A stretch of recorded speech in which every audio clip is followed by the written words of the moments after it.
Kamusta po? Kamusta po ang bawat isa? Kamusta po sa Mami Ginya, Daddy Roger, Brother Danny, Pastor Robic, family po ni Brother June, Sister Eileen, Sister Alisa, Sister Almira, Sister Step, good morning po. Si Ninong Sadi, saka si Remy, good morning po sa ating lahat. Sila Sister Nangnang and Mama Ke, good morning po. Dito rin po, mga kasama ko po, Sister Kesa, Sister Kim, Sister Sophia, Brother Limel, and Brother Ian. Good morning po. Good morning po sa bawat isa. Muli po, purihin po natin ang ating Panginoon. Nabanggit nga po ni Pastor Robic, no? Talagang itong mga nagdadaang araw, no? Mayroon pong mga hindi inaasahan, mga nagkakasakit, may mga problema po na nararanasan natin, no? Tayo po bilang mananampalataya, no? Kapag nakakaranas po ba tayo ng mga kapighatian, problema, tayo po ba ay nagpupuri sa Panginoon? Or tayo po ay nagpupuri lamang kapag maganda lang po yung mga nangyayari sa ating buhay, no? Kaya po ang title po or ang message po para sa atin, ang gusto pong sabihin sa atin ng ating Panginoon, no? The power of praise, no? Ang kapangyarihan ng pagpupuri o ng papuri, no? Kung titignan po natin, mga kapatid, ang banal na salita ng Diyos, no, mapapansin po natin na karamihan po dito ay pagpupuri sa ating Diyos, sa ating Panginoon, no. Unang isinulat ang mga ito bilang tugon, itong mga ito, isinulat ang mga ito bilang tugon sa mga pangyayari sa buhay ng mga author o yung mga sumulat, no.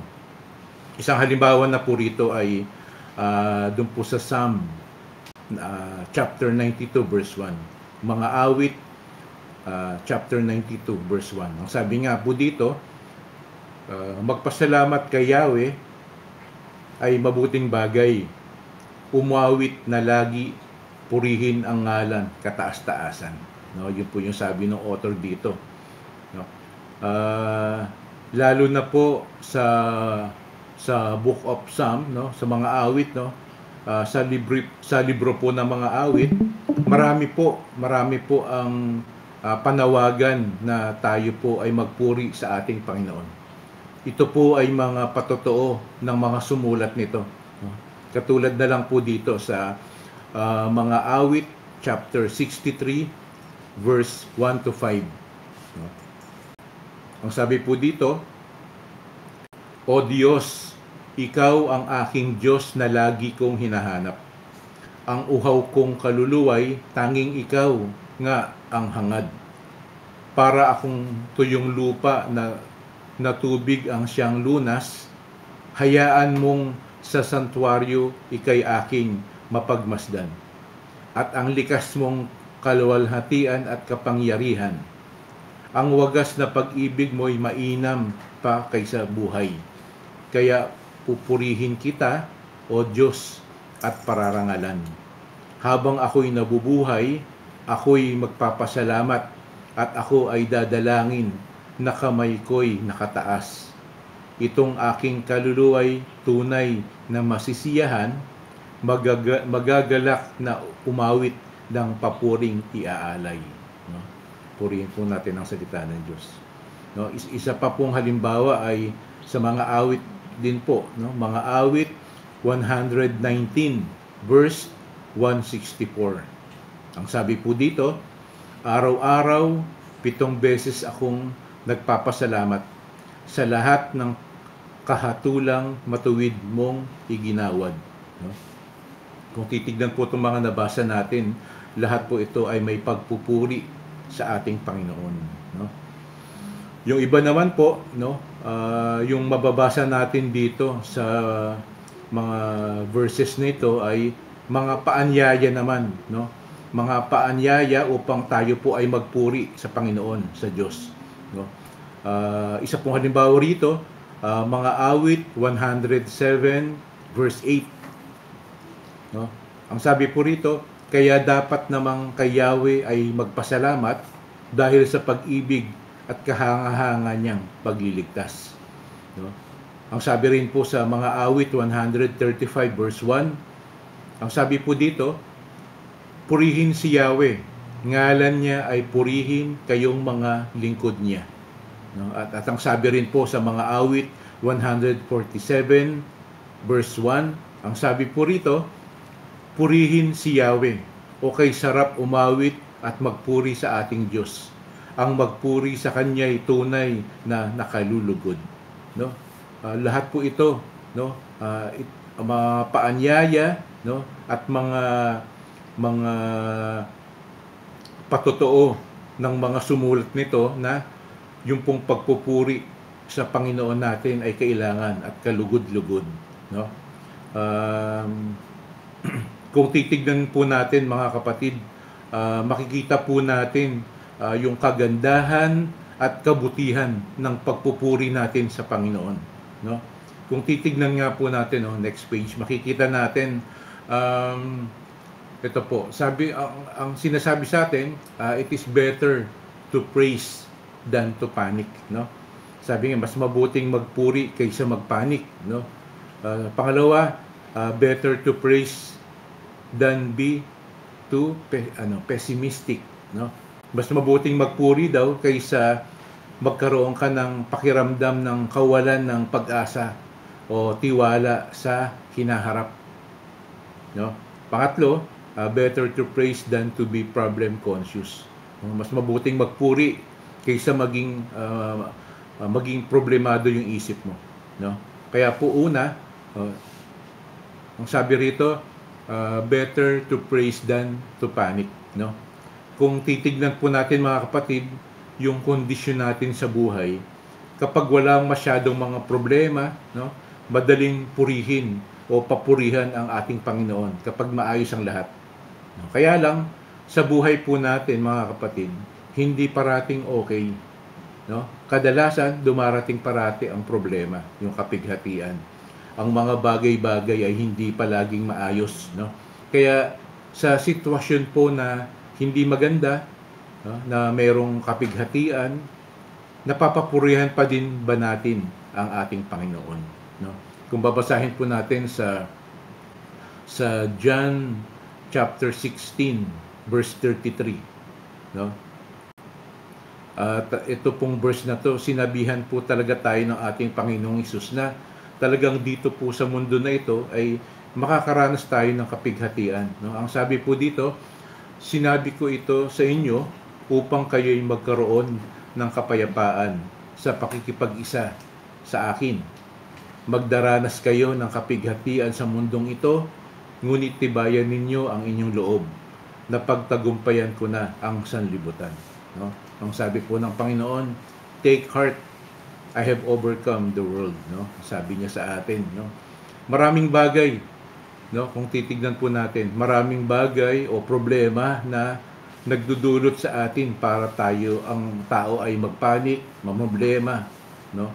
Ang sabi nga, marami raw na bagay na yung panic producer na tinatawag, no? Kung sa next page po makikita natin, no? Ang sabi diyan, problems about health, no? Problema tungkol sa ating kalusugan. Pangalawa, problema sa pamilya, no? Pangatlo, problema sa ating finances o yung ating mga pangangailangan sa araw-araw, no? At yung pang-apat, problema sa ibang tao. Maaaring meron tayong kaaway or merong tao na nababagabag ka, no? Or merong kayong hindi pagkakasunduan, no? Ito raw yung mga bagay na nagiging problema, no, ng tao, no?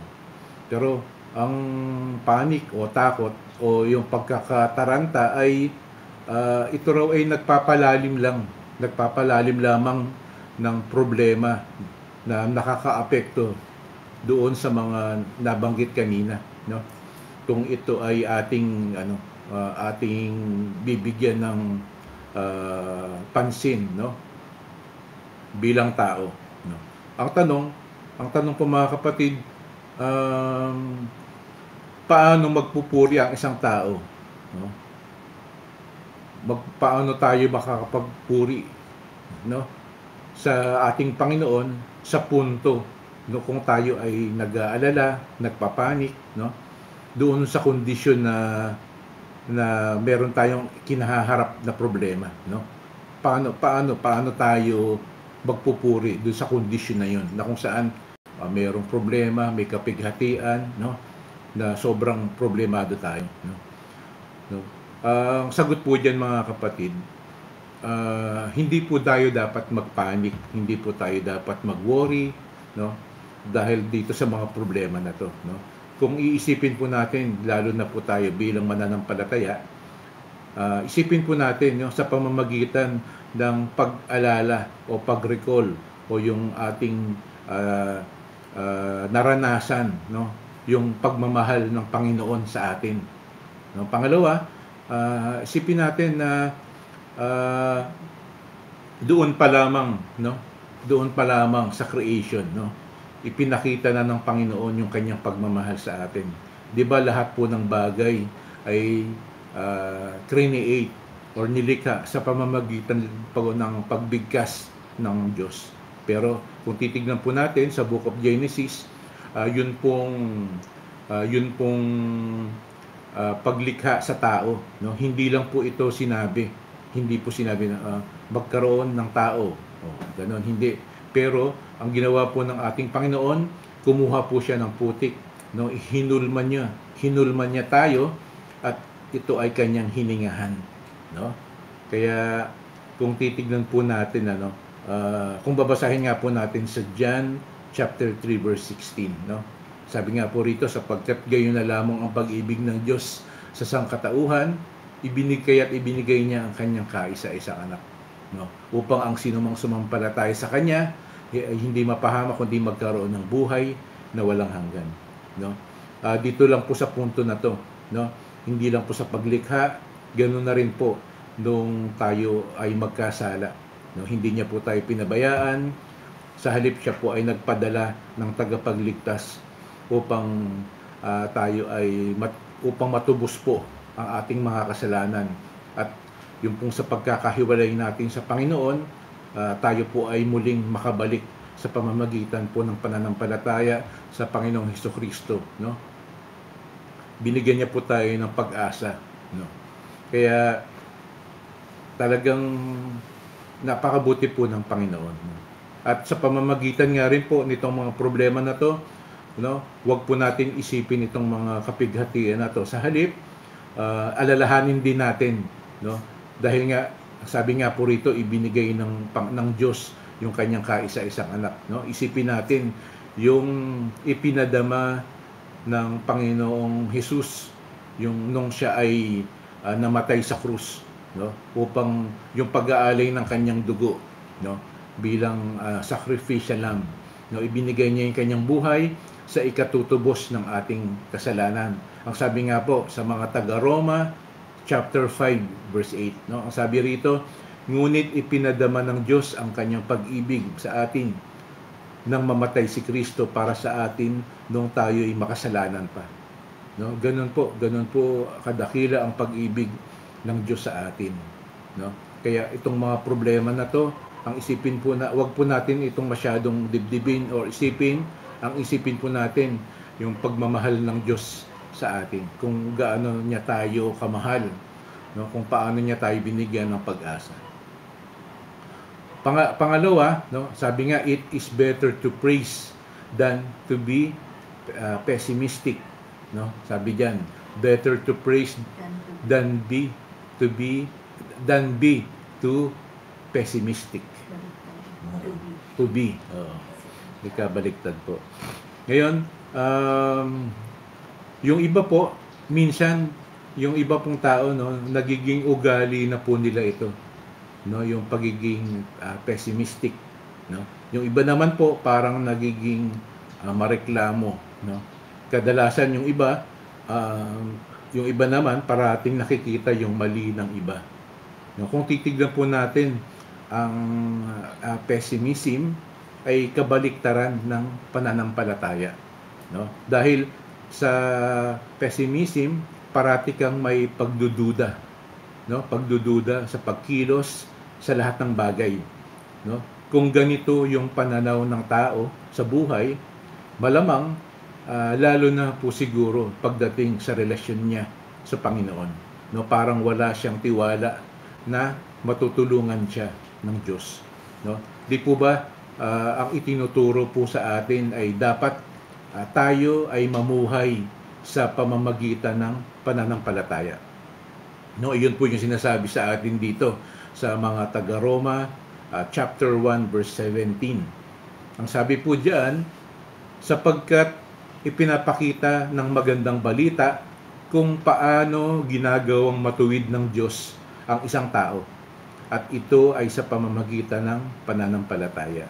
No? Buhat sa simula hanggang sa wakas.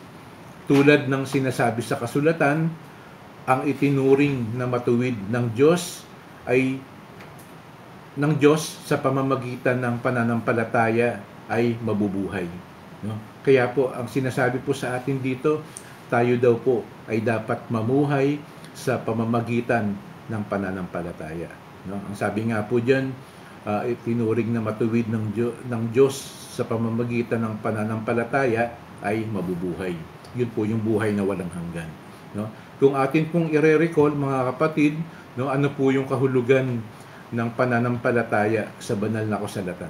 No? Ang sabi po dyan, no, sa mga Hebreo, chapter 11, verse 1. Ang sabi po dito, ang pananampalataya ay pagtitiwala na mangyayari ang ating mga inaasahan at katiyakan tungkol sa mga bagay na hindi nakikita. No? Ito po yung pananampalataya. No? Kabaliktaran po, totally different sa pagiging pessimistic. Sa pagiging pessimistic, wala kang tiwala, no, sa mga bagay. Samantalang sa pananampalataya, no, naroroon yung pagtitiwala na mangyayari ating mga inaasahan at katiyakan tungkol sa mga bagay na hindi nakikita. No? Kaya po mga kapatid, ano po yung sinasabi sa atin dito sa pangalawa? No? It is better to praise than to be pessimistic. Ibig sabihin, good or bad, no? Maayos man o hindi ang kondisyon natin sa buhay o katayuan, ay magpuri po tayo sa Panginoon. Dahil sa pagpupuri sa Diyos, ibig sabihin, meron po tayong pananampalataya sa Kanya. No? Meron tayong tiwala sa ating Panginoon. No? Yun po yung itinuturo sa atin na mamuhay tayo ng may pananampalataya. No? Ang sabi nga po, no, kung titignan po natin ang mga dito po sa mga taga-Roma chapter 8 verse 28, ang sabi po dito ay ang pananampalataya kay Kristo ay nagbibigay daan sa atin na asahan natin yung best na pwedeng ibigay sa atin ng Panginoon, no? Ang sabi nga po dito, no, alam nating sa lahat ng bagay ay gumagawa ang Diyos para sa ikabubuti ng mga nagmamahal sa Kanya. Silang mga tinawag ayon sa Kanyang layunin. No? Ang sabi dito, silang mga tinawag ayon sa Kanyang layunin. Sino po yung sinasabi rito?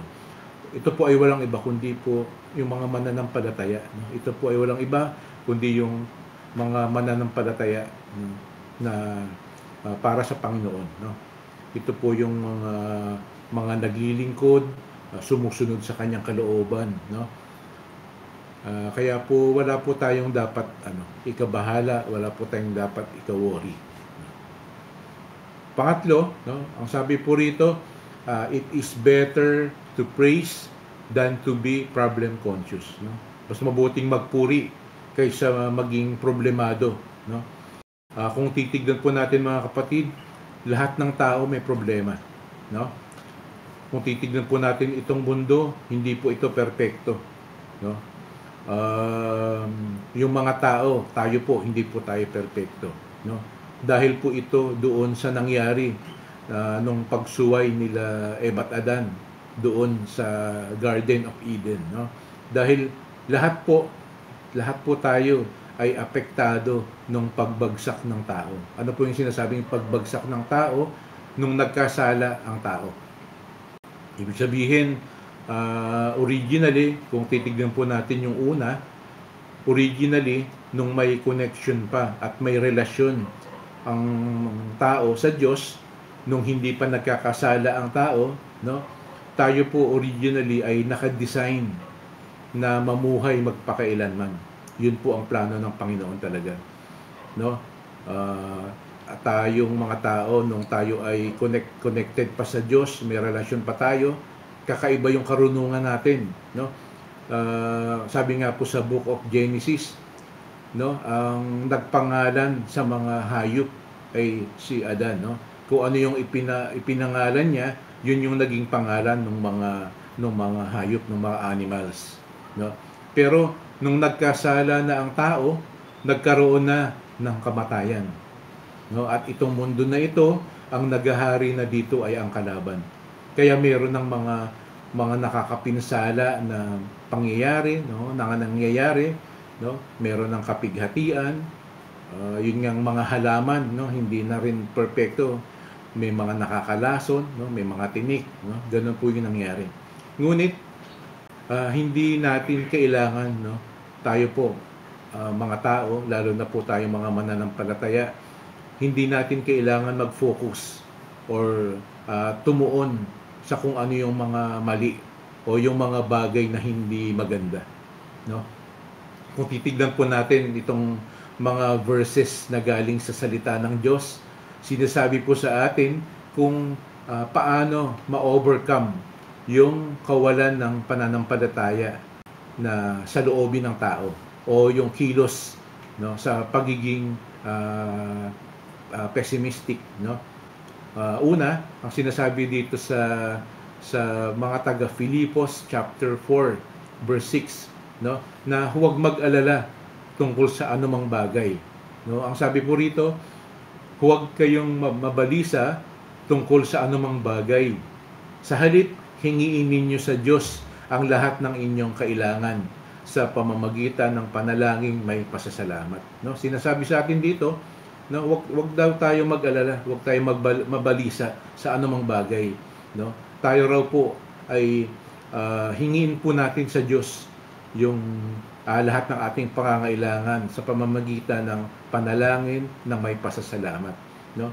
Ibig sabihin lang po dito, mga kapatid, walang maidudulot na mabuti yung pagiging mabalisa o yung pagwo-worry, no? Sa halip, tayo po ay humingi kung ano yung kailangan natin sa Panginoon, no? So yung sumunod po na verse, sa verse 7, ang sabi naman po na magtiwala sa Diyos sa lahat ng bagay, no? Ang sabi po sa mga taga Filipos chapter 4 verse 7, ang sabi po diyan, at ang kapayapaan ng Diyos na hindi kayang maunawaan ng tao ang siyang mag-iingat sa inyong puso at pag-iisip dahil sa inyong pakikipag-isa kay Kristo Jesus, no? Ibig sabihin, sabi nga kanina, talagang daranas daw po tayo, sabi ng Panginoong Jesus, ng kapighatian dito sa mundo na to, no? Pero ang sinasabi po rito, no, na yung pong kapayapaan na nanggagaling sa ating Panginoon,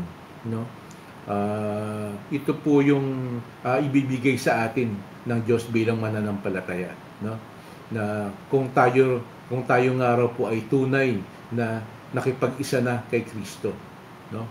Kaya po dito naman po sa susunod na verse, sa verse 8, ang sabi naman po rito, no, na isipin lamang daw natin ang mga bagay na kapuri-puri, no? Ang sabi po rito sa mga taga Filipos chapter 4 verse 8, ang sabi po rito, bilang pagtatapos, mga kapatid, dapat maging laman ng inyong isip ang mga bagay na karapat-dapat at kapuri-puri. Mga bagay na totoo, marangal, matuwid, malinis, kaibig-ibig at kagalang-galang, no? Isipin daw po natin dito, sinasabi po dito na isipin po natin yung mga bagay na kapuri-puri sa ating Panginoon, no? Sabi nga po dito, yung mga bagay na totoo, marangal, matuwid, malinis, kaibig-ibig at kagalang-galang, no? Kaya po mga kapatid, napakabuti ng ating Panginoon sa ating mga tao. No, sobra-sobra po ang pagmamahal at habag ng Diyos sa atin. No? Sagana yung pinapagkaloob niya ng mga biyaya, no, sa bawat isa sa atin. Kaya po mga kapatid, in return, no, tayo po ay magpuri at sumamba sa Kanya, no? Dapat po dapat give and take, no? Hindi po yung take and take lang, no? I-acknowledge po natin yung dakilang pagmamahal at kabutihan ng Panginoon sa bawat isa sa atin, lalo na po sa atin mga mananampalataya, no? Sa pamamagitan nga po ito ng panalangin ng may pasasalamat, sabi po kanina, no? Panalangin ng may pasasalamat, pagpupuri at pagsamba, no? Sa pamamagitan din po ng pagsunod sa kanyang kalooban, no? Pagsunod sa mga utos niya at tagubilin, no? At ito nga po ay makikita natin sa kanyang salita, sa banal na salita, no? Sa pamamagitan nga din po na lubos na pagtitiwala sa kanya, no? Lubos tayong umasa at dumepende sa Panginoon, no? Lalo na po kapag pinag-usapan na po yung kaligtasan o yung salvation na tinatawag, no? Hindi po tayo pinabayaan ng Panginoon. Yung pong grasya niya, no? Yung grasya niya na sobrang dakila, no? Na ibig sabihin, hindi po natin deserve, pero ipinagkaloob niya po sa atin, no? Sa halip, yung ganun po kadakila yung pagmamahal at habag niya, no? Sa halip, nagpadala po siya ng tagapagligtas, no? Ang Panginoong Hesukristo. Binigyan po tayo ng Panginoon ng pag-asa, no? Binibigyan po tayo ng Panginoon ng choice, mga kapatid, no? Na kung saan yung choice na ito, no? Ang sabi nga po dun sa John 3:16, ang sino mang sumampalataya sa Panginoong Hesus, no, ay hindi mapapahamak kundi magkakaroon ng buhay na walang hanggan, no?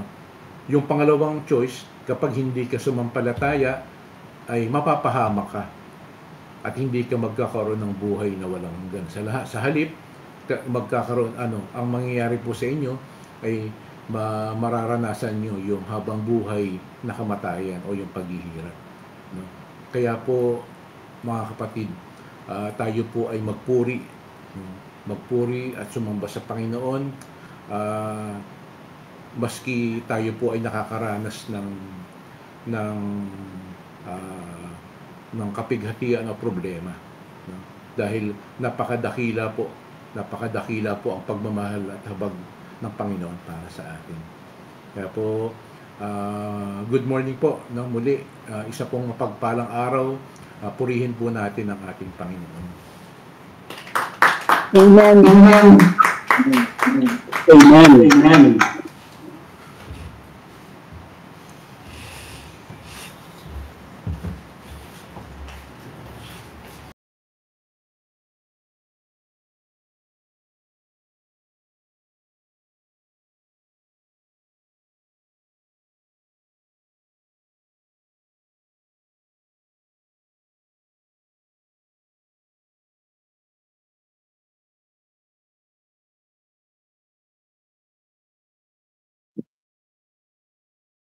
At muli po, purihin po ang ating Panginoon, ang Diyos na buhay.